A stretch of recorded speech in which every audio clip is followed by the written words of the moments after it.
आज का first word है अस्पताल। अस्पताल को इंग्लिश में कहा जाता है हॉस्पिटल। हॉस्पिटल मतलब अस्पताल। और प्रसूति चिकित्सालय इसे कहा जाता है इंग्लिश में मैटरनिटी हॉस्पिटल मतलब प्रसूति चिकित्सालय।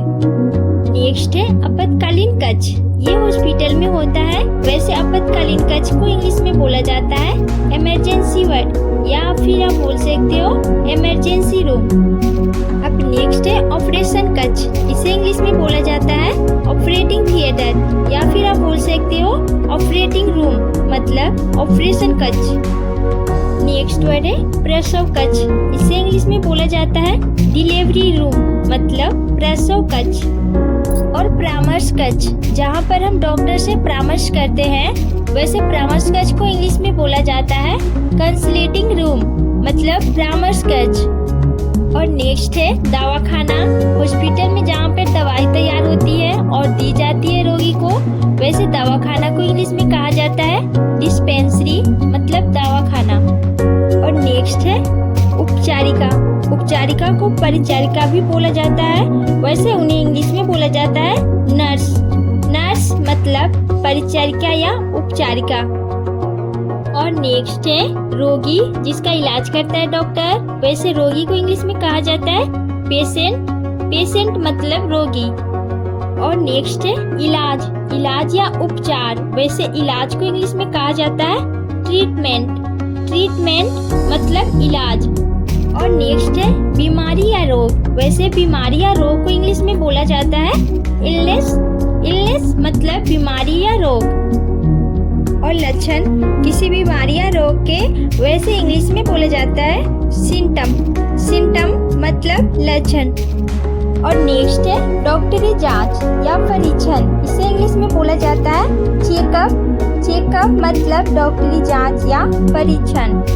और नेक्स्ट है दवा का पर्चा। दवा का पर्चा जो डॉक्टर के हाथ से लिखा हुआ होता है, वैसे दवा को पर्चा को इंग्लिश में कहा जाता है प्रिस्क्रिप्शन। प्रिस्क्रिप्शन मतलब दवा का पर्चा। और दवा या औषधि, इसे इंग्लिश में बोला जाता है मेडिसिन। और गोली, गोली को इंग्लिश में बोला जाता है टैबलेट मतलब गोली। और पुटिका, पुटिका कुछ इस तरीके की होती है, इसे कहा जाता है इंग्लिश में कैप्सूल। कैप्सूल मतलब पुटिका। और नेक्स्ट है मलहम। मलहम घाव पर लगाया जाता है, वैसे मलहम को कहा जाता है इंग्लिश में ऑइंटमेंट। ऑइंटमेंट मतलब मलहम।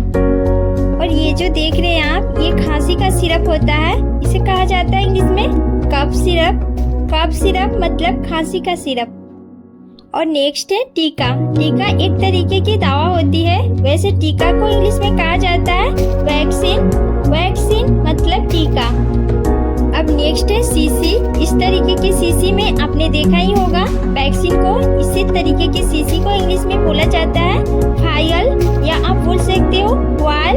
दोनों का मतलब होता है शीशी। नेक्स्ट है खुराक। खुराक का मतलब होता है दवा की मात्रा, वैसे खुराक को इंग्लिश में बोला जाता है डोज। डोज मतलब खुराक।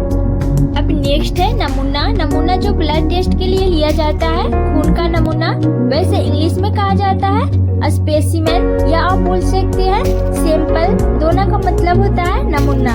और अगर आपको ये वीडियो पसंद आए तो प्लीज इस वीडियो को लाइक कीजिए, शेयर कर दीजिए और आप इस चैनल को सब्सक्राइब कर लीजिए। अब नेक्स्ट है सुई। सुई जो आप देख रहे हैं, इसे कहा जाता है इंग्लिश में सिरिंज। सिरिंज मतलब सुई। अब नेक्स्ट है तापमापी यंत्र, जिसे बॉडी का टेम्परेचर मेजर किया जाता है, वैसे इंग्लिश में इसे कहा जाता है थर्मामीटर। थर्मामीटर मतलब तापमापी यंत्र। और नेक्स्ट वर्ड है आला। आला एक तरीके की कीटम है जो डॉक्टर इलाज करते हैं आपको फेफड़े या हृदय की जांच के लिए, वैसे इसे इंग्लिश में कहते हैं स्टेथोस्कोप। स्टेथोस्कोप मतलब आला। और नेक्स्ट है सर्जन का चाकू। कुछ इस तरीके का होता है और ये शल्य क्रियाओं में यूज होता है, वैसे सर्जन चाकू को इंग्लिश में कहा जाता है स्केलपल। स्केलपल मतलब सर्जन का चाकू। और नेक्स्ट है एक पहिया कुर्सी। कुछ इस तरीके की होती है, ये विकलांग लोगों के लिए होती है, वैसे इंग्लिश में बोला जाता है इसे व्हील चेयर। व्हील चेयर मतलब एक पहिया वाली कुर्सी। और नेक्स्ट है बैसाखी। वैसे बैसाखी को इंग्लिश में कहा जाता है क्रेचेस। क्रेचेस मतलब बैसाखी। और नेक्स्ट है डोला। डोला घायल व्यक्ति को ले जाने में काम में आता है। वैसे इंग्लिश में बोला जाता है स्ट्रेचर। स्ट्रेचर मतलब डोला। और नेक्स्ट है चलसायक। चलसायक ये बूढ़े लोगों के काम में आता है। वैसे इसे इंग्लिश में बोला जाता है वर्कर। वर्कर मतलब चलसायक।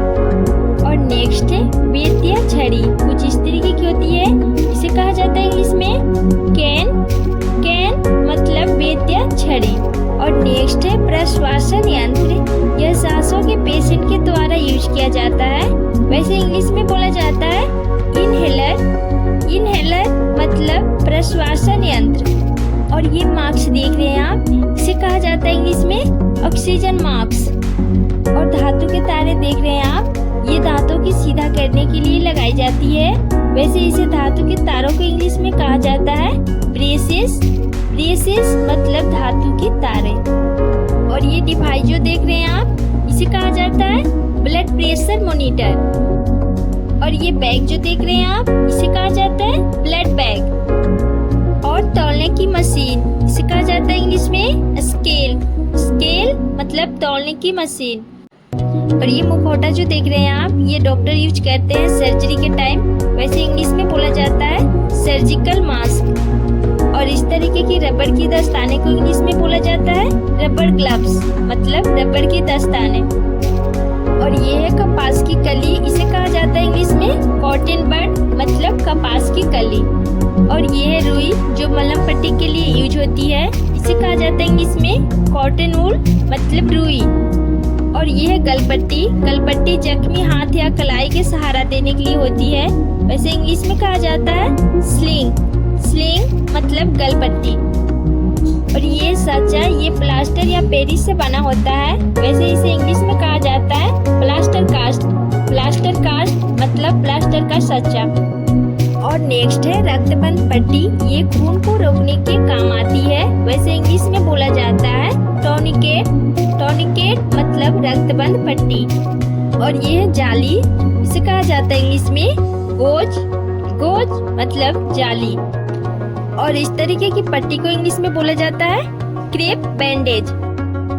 और इस तरीके की चिपकाने वाली पट्टी को इंग्लिश में कहा जाता है बैंडेड, या फिर आप बोल सकते हो स्टिकिंग प्लास्टर।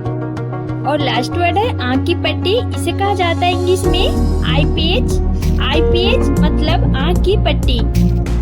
उम्मीद करती हूँ कि आप सबको ये वीडियो काफी पसंद आई होगी। तो इस वीडियो को लाइक, शेयर एंड सब्सक्राइब करना ना भूले। साथ ही बेल बटन दबा के ऑल पे प्रेस जरूर कर लीजिए। तो मैं मिलती हूँ आपसे एक और नई वीडियो में एक नई टॉपिक के साथ। तब तक के लिए friends, bye bye and take care.